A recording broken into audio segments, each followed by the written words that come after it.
Hey guys, welcome back to This Life We Live, where we are building our very own dream home from scratch, a modern style barndominium with a single slope design.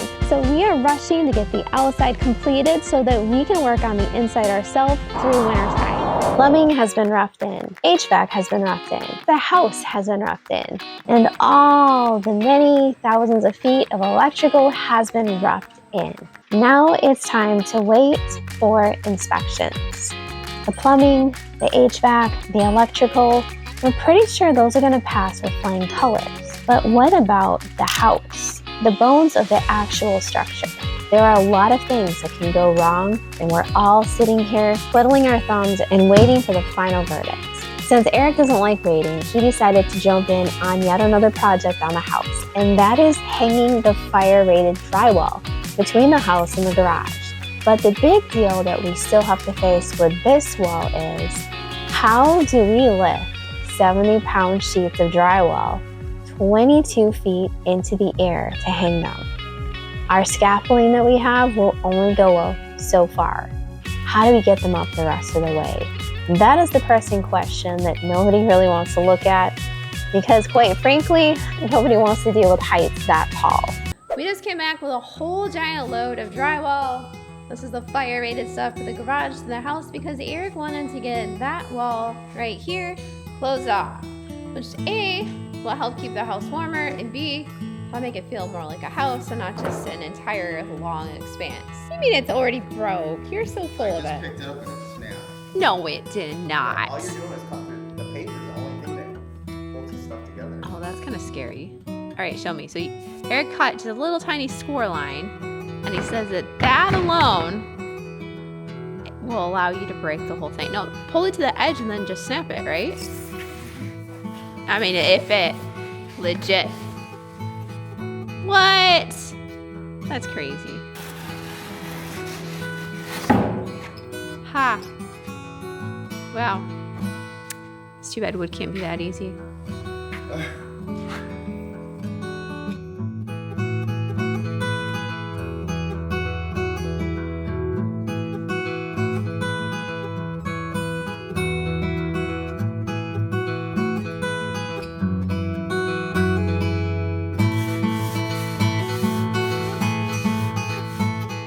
Starting off the drywall at the bottom was pretty straightforward. We began with skinny, smaller strips to make it easier to handle, and we made sure to keep it approximately ½ inch above the cement so that it wouldn't wick any moisture in through that cement there. The trickiest part, however, was the water spigots on the front.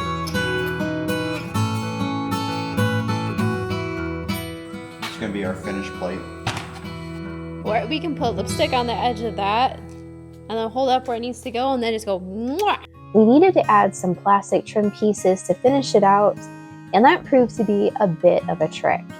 So we had to cut that block down several times and still have enough space around it to slide the front on. And then he had to have another space around there, and then just trying to get everything lined up. And then he had to find a chunk of wood that was the right thickness to put in there. Yeah, so when this gets mounted, it doesn't suck in. And then that was the other thing, is we had to drill the holes big enough to fit all those different attachment parts.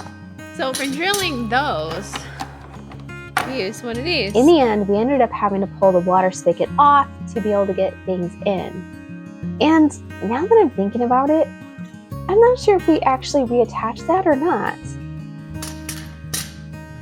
And after 3 hours, we finally have it all done.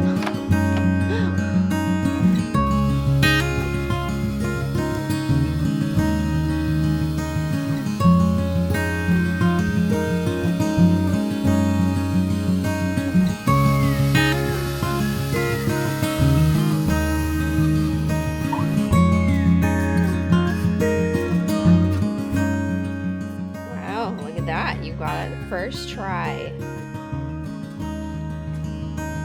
All right, the last piece on the side of the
has measured off his first hole already, and he's already got it marked on the sheet.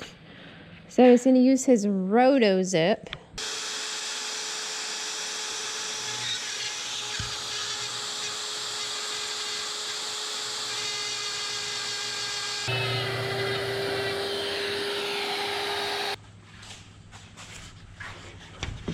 Wow, 2 for 1, 2 for 2.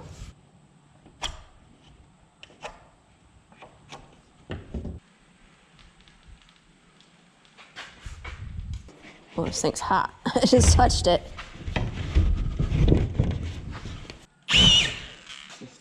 Yeah, I was gonna say, that's not grabbing it.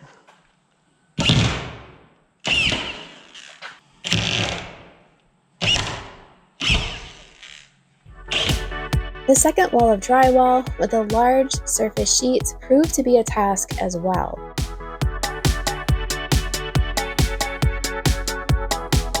We thought that the larger area would make it go by faster. However, we also had to cut around the outlets and the switches and all the boxes on the wall.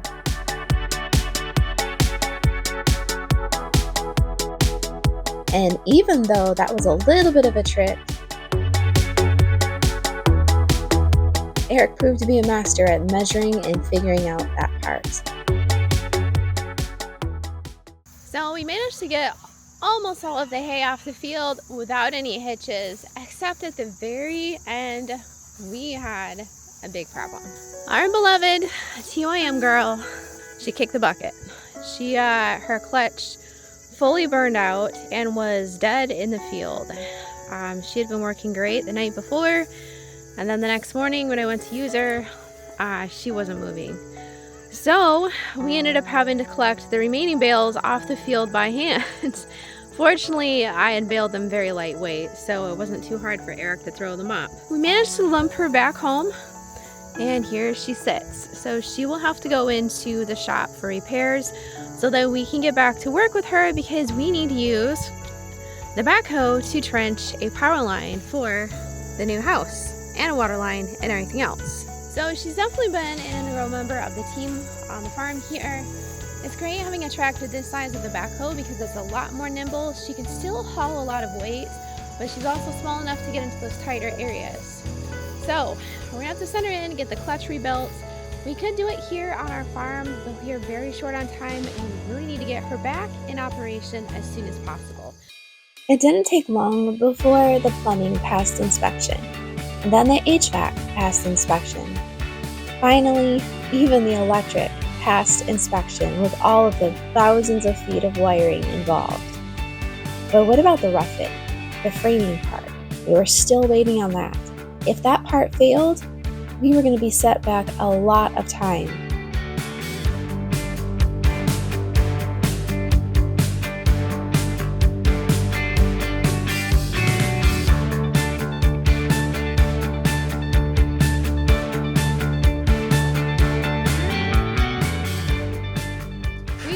Here today for your viewing pleasure, putting up scaffolding on the upper levels. We're putting up drywall on upper levels. So this is gonna definitely be a trick to get it figured out.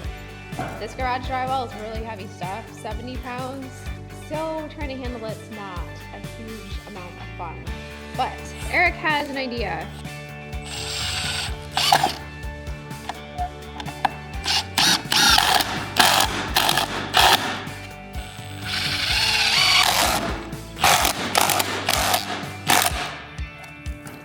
Alright, so how exactly is this system going to work, Mr. Eric? It's just a support, I guess. Keep the drywall from falling to the ground. Oops, have to worry about Eric falling again. Man, it's too bad you can't get your ladder a little bit closer.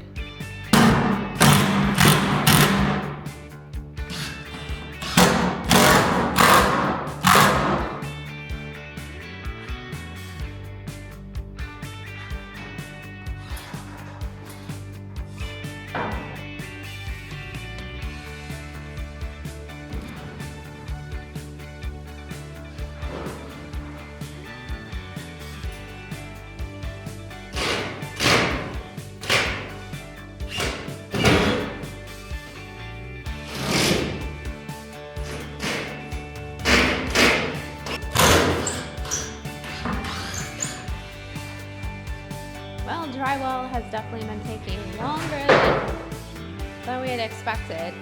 We ran into a bit of a major issue. The studs on the walls right here are not 16 inches on center on every stud. Some of them are ½ inch off, some of them are full inch off, some of them a little bit more, some of them less.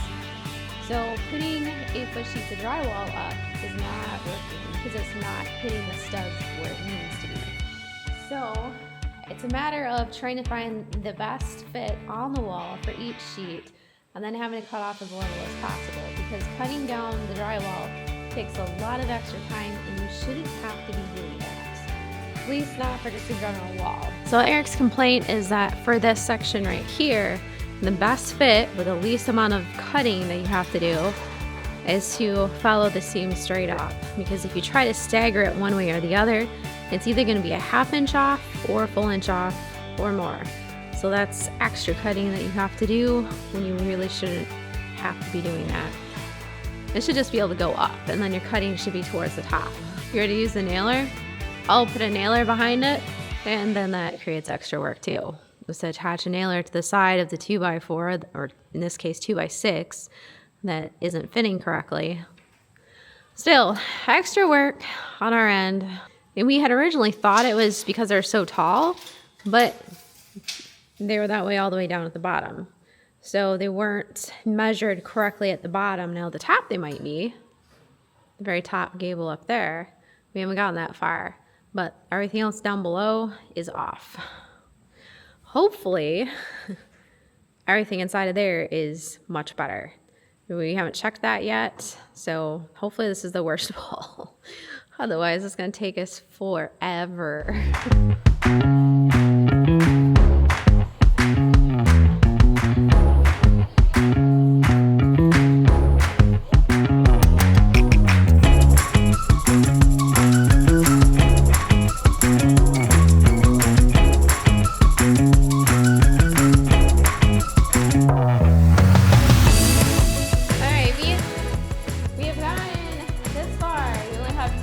Left for the last row up here.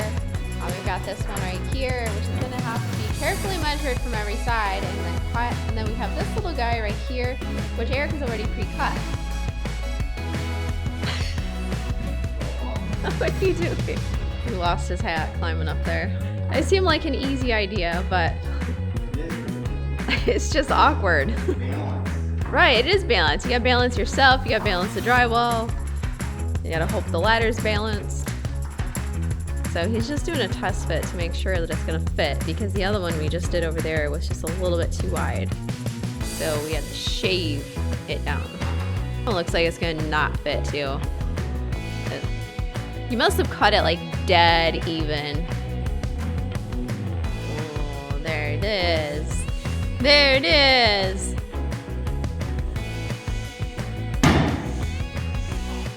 In case you haven't seen, here is a video of our current house. It's lacking something desperately. It is lacking flower beds. You see, when we first moved out here, there was no reason to plant any flowers at all because we were figuring that we'd be moving again in a couple of years. Well, it's taken some time, but now we finally have our house, so it makes perfect sense to go through and put some garden beds in. There's all sorts of ideas we have for flowers, and we're not quite sure yet where to go, but I do have a trick up our sleeves so that come next year and for this fall, our house can look absolutely amazing with very minimal work. You want to know how? We have the VEGO garden beds. We are using the tall modern garden beds.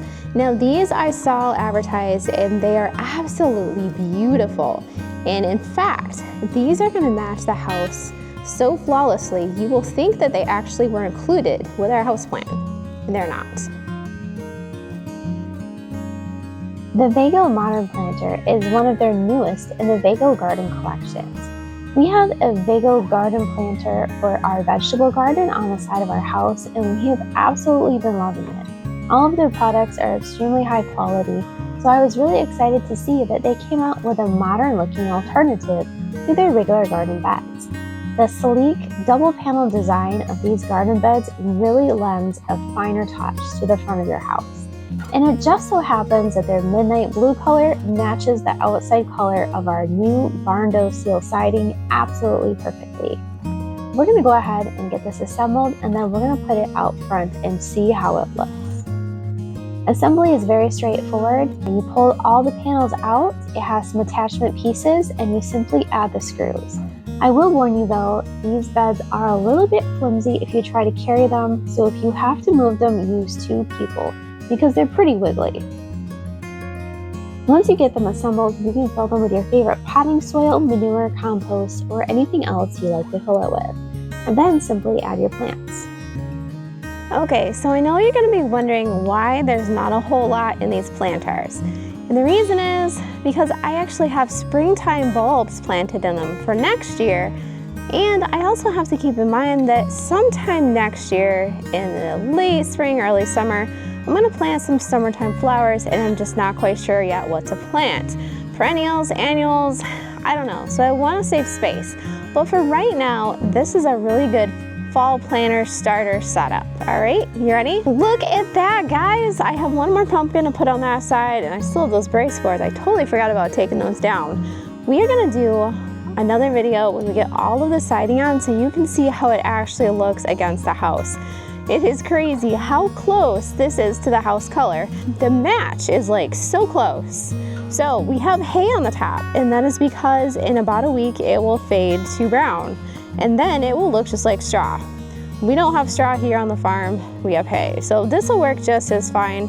The other advantage that this will go through and it'll help fertilize the ground over wintertime. It'll also add some insulation for all of our plants over winter. So this looks absolutely fantastic. I'm so excited.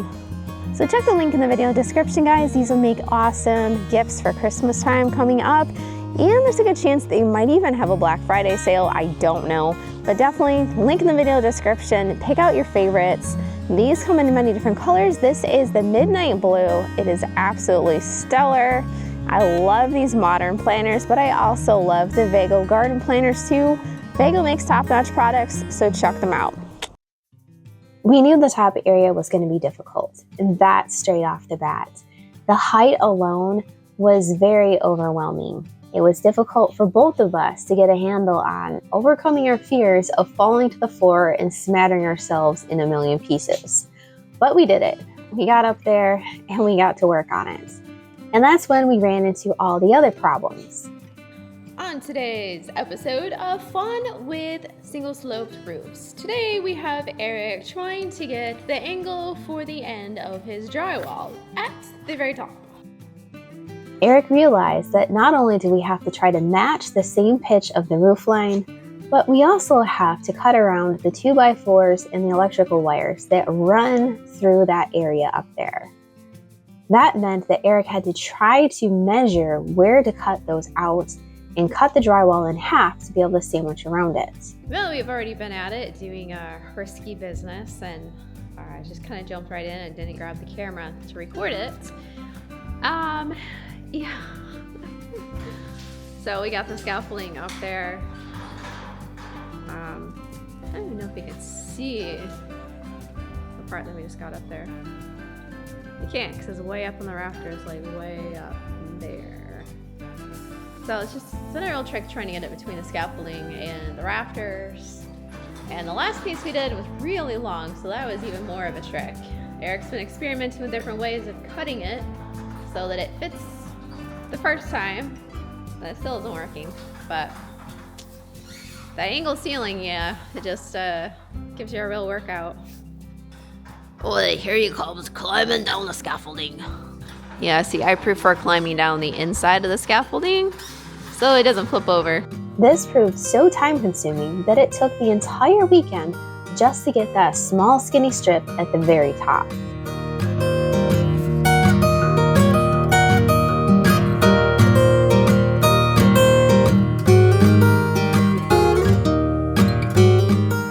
But in the end, we're glad we got that done and out of the way.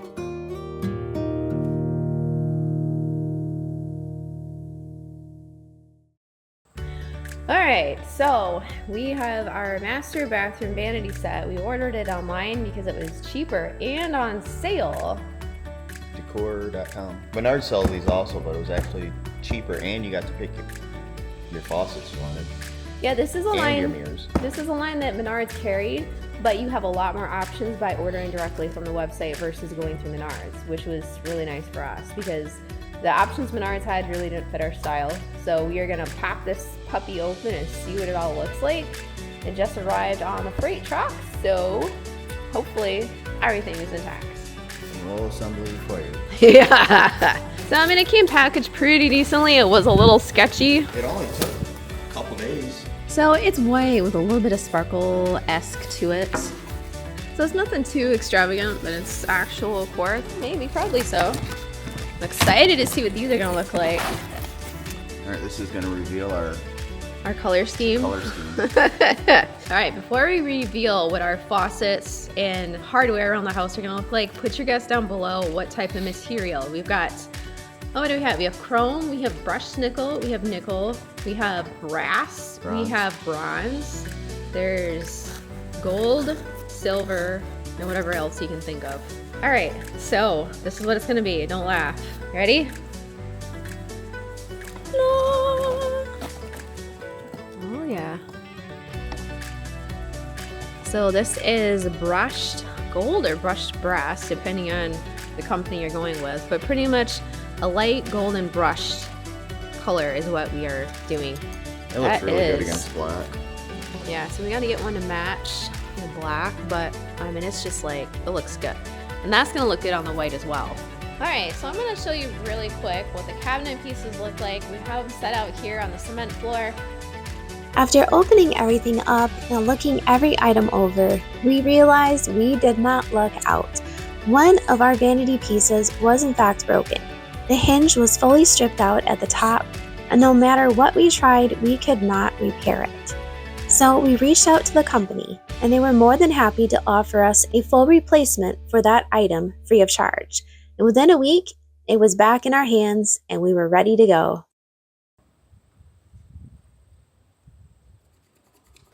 Hold that for me. Hold what for you? It's sketchy up here.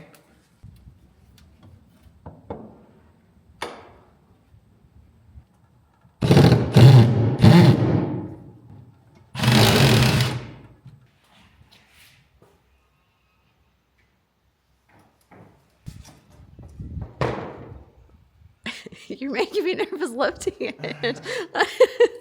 I mean, if you drop it, you drop it. It's not like we don't have a couple extras we can... You know, honestly, I think we've done pretty good. We haven't dropped one sheet. We've been pretty careful. Yeah, but I mean, still, I mean, lifting it this high, you stand a pretty good chance of dropping stuff. Like, if you lose your grip, it's like, it's gone. You drop it, it's gone. Yeah, it's gonna be. Well, you might be able to salvage some pieces, but man, it is chilly. How are you out here in short sleeves? Huh? Why are you in short sleeves? I'm like I've got two jackets I on. have built-in insulation. Unlike you, like my layers of thickness here is like your coat layers. I think you're a little chilly. Huh? I don't even have any goosebumps. Okay.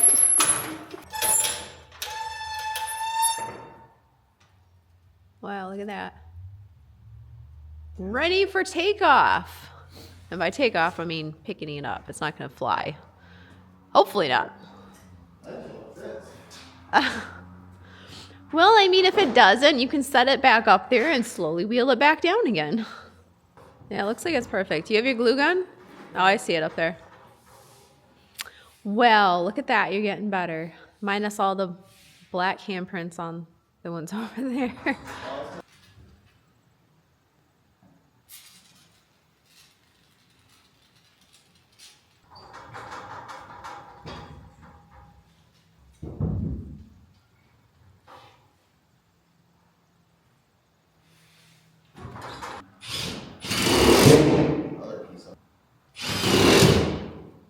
All right, guys, tell me your drywall horror stories. For those of you who've hired it out, leave all your comments down below of all of the awful things that you've run into that have happened, all of that. Let's see who has the worst story. Go. So far, we have no bad drywall stories.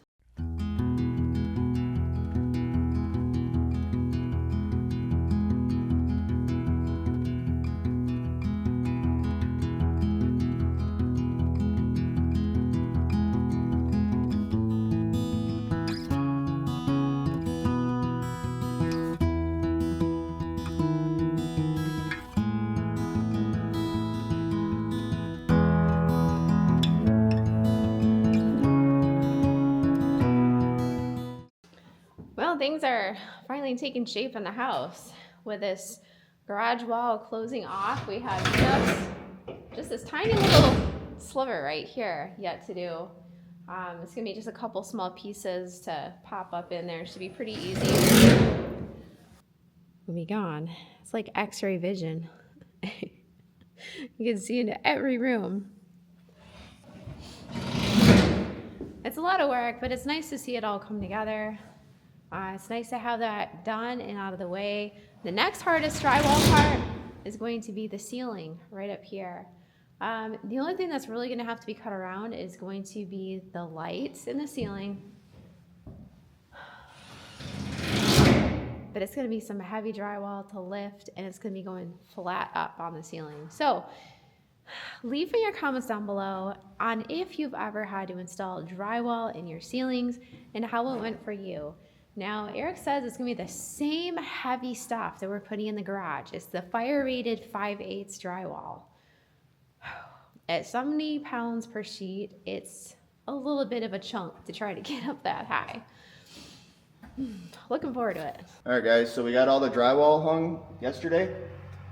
Today, we have to put up a drywall nailer for the ceiling, and it's gonna go way up here.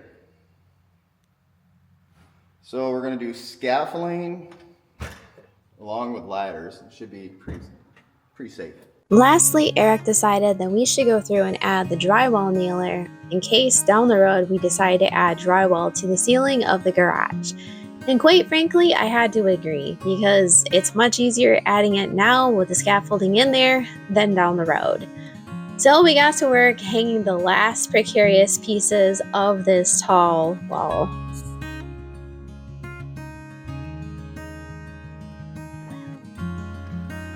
All right, so Eric finished up the last couple pieces. So this entire wall is done. And we have, how many? Like 1, 2, 3, 4, 4 full sheets still left over.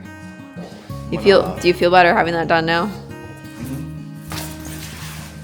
I want to pick up some more drywall, then once they insulate the ceiling, I'm gonna talk Eamon to help me hang in some of that up on the ceiling. Oh, whatever.